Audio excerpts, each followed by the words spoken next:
concept or a particular thing to find out what the matter is about and to come to some conclusions, and unless you haven't come to a conclusion, you can't really have definite faith on it. You can't have the yaqeen. So is doubt not right? I mean, to think about a thing, to ponder how, why, is that wrong? That's my question. No, it is not wrong to question. Allah says in the Quran again and again, He says this Quran, these verses He recites and says, Allahum yatafakkarun. This is for a people who think, people who ponder, people who cogitate upon again and again and asking questions. There's nothing wrong with it. You see, nothing wrong with asking questions. Hazrat Ibrahim alayhi salam, a prophet of God, Khalilullah, Allah's friend. Allah tells us about him in the Quran. So, وَإِذْ قَالَ إِبْرَاهِيمُ, and behold, Abraham said, Rabbi arini kayfa tuhyil mawta. So, oh my Lord, show me how you're going to give life back to the dead. A prophet of God, Allah's friend, is asking Allah, Rabbi arini kayfa tuhyil mawta. How are you going to give life back to the dead? So Allah is asking him, Qala walam tu'min. Why don't you believe? He says, Qalu bala. He says, I do. Walakin litatma'inna qalbi. But for the satisfaction of my heart, I want you to tell me how you're going to give life back to the dead. And Allah appeases him. He gives it to him. In other words, this is His way. He is not like what we think Allah is. He says, hey, you don't believe in me, I'll put you into hell. No, no, He doesn't say that. He's reasoning with you, He's reasoning with us, if you allow Allah to talk to you. He said, كَيْفَ تَكْفُرُونَ بِاللَّهِ. He said, how can you not believe in Allah? He's reasoning with you, pleading with you. How can you not believe in Him? وَكُنْتُمْ أَمْوَاتًا, seeing that you were non-existent, you were dead, you didn't exist. فَأَحْيَاكُمْ, and you brought you into being. ثُمَّ يُمِيتُكُمْ, it will cause you to die. ثُمَّ يُحْيِيكُمْ, it will bring you back to life again. ثُمَّ إِلَيْهِ تُرْجَعُونَ, and to Him will be your return. How can you not believe in Him? Look, He is not like a tyrant, ready there, looking for excuse to destroy you. No, no, no. He wants you to talk, to think, to reason, to ponder over His creation. Look at it. He wants to do that. But now, when we are asking our learned men some of these questions, you see, because they haven't got the answer, the best way is to shut you up. You're going to go to hell, Jannah mein jayegi, to mandi nahi. So the best thing is to keep quiet. This is it. But Allah wants you to think. He says that. He wants you to ask. He wants you to ponder. Ask Allah to help, and He will help you, inshallah. This doubts creeping in, nothing wrong with it. Even the Sahabas, they were complaining to our Nabi. He said, when we stand up for Salat, Allahu Akbar, he says, thoughts, doubts start creeping in our minds. What shall we do? He said, you keep on praying. Allah will put it right. Said, oh, since now my mind is wandering off, he said, what's good of praying? No, no, no. You keep on, inshallah, over a period, you'll be better disciplined. It will come right. But this is the spirit of Allah, Allah and His Quran. You could just spare another minute.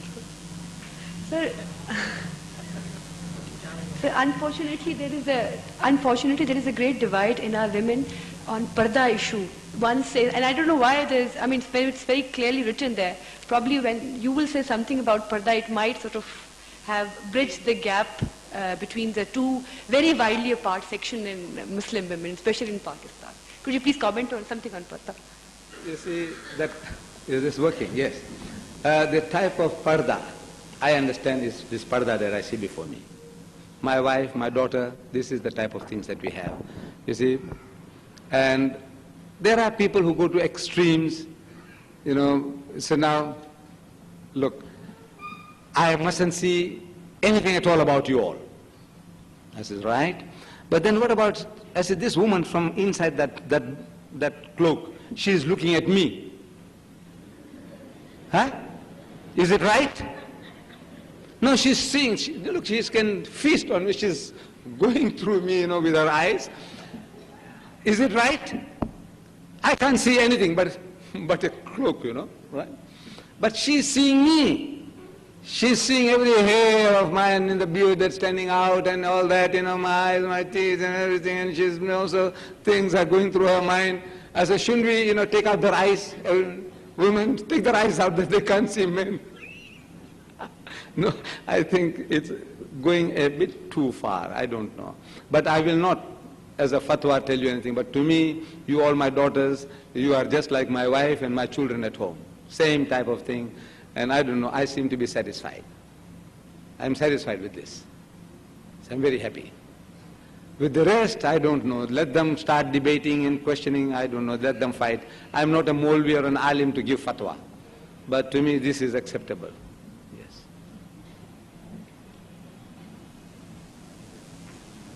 Mr. Deedat, we're really grateful to you for giving us so much knowledge about the Christian faith, but most Westerners get so scandalized if you start talking about religion or politics.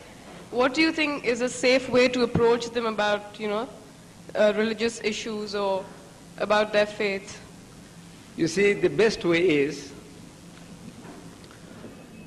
as I was telling, find common grounds. Common grounds.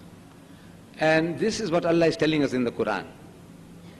He says, Qul, tell them, Ya Ahl al-Kitab, O people of the book, Jews and Christians, Ta'ala, come. Ila kalimatin sawa'im baynana wa baynakum.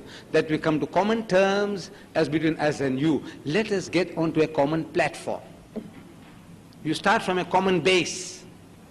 And Allah tells you what you should talk about. Number one, about Allah, Allah na'budu illallah, wa la nushrika bihi shay', and so on. But this principle of finding common ground is such a beautiful system that the person is cooperating with you. Common ground. Start from common base. I said even with the atheist, person who don't believe in God, we say he's a kafir. I don't know what you say in Urdu for an atheist. Kya kehte hai? Atheist, who doesn't believe in God. What do you say in Urdu? Dahriya. A guy is an atheist, he said there's no God. Now, that he is supposed to be the greatest enemy. He is supposed to be the greatest enemy of deen. The man who said there is no God. Look, the Jews say there is God, the Christians say there is God, the Hindus say there is God. Here is a person, Dahriya, he said there is no God. And I am telling you, find common grounds. With him also. Anybody. This is a beautiful principle. Allah says with the Jew and Christian, but it can be extended to anybody, everybody. Common grounds. So how do you find common grounds with the atheist? One who doesn't believe in Allah. How can you have anything in common? I said, look, if you know his background, very easy. You see, I come across Westerners. I ask them, what church you belong to? This is also very innocent. What church? Because among the Christians in South Africa, among the whites there are 1,000 different churches and denominations. Among the blacks there are 3,000 different sects and denominations. So, of Christians. And they're always asking one another, what church you belong to? What church you belong to? Are you a Jehovah's Witness? Are you a Seventh-day Adventist? Are you a Mennonite? Are you a Christadelphian? Are you a Roman Catholic? They're asking, what church? What church? What church? So I ask, what church you belong to? The guy says, no, I don't go to church. I don't believe in God. So I said, congratulations to you. Mubarakbadi tumhe. He's shocked. When he says, I don't believe in God, he expects me to, start attacking him now. I says, no. I said, congratulations to you. He said, what for? I said, you see, if you told me you are a Christian,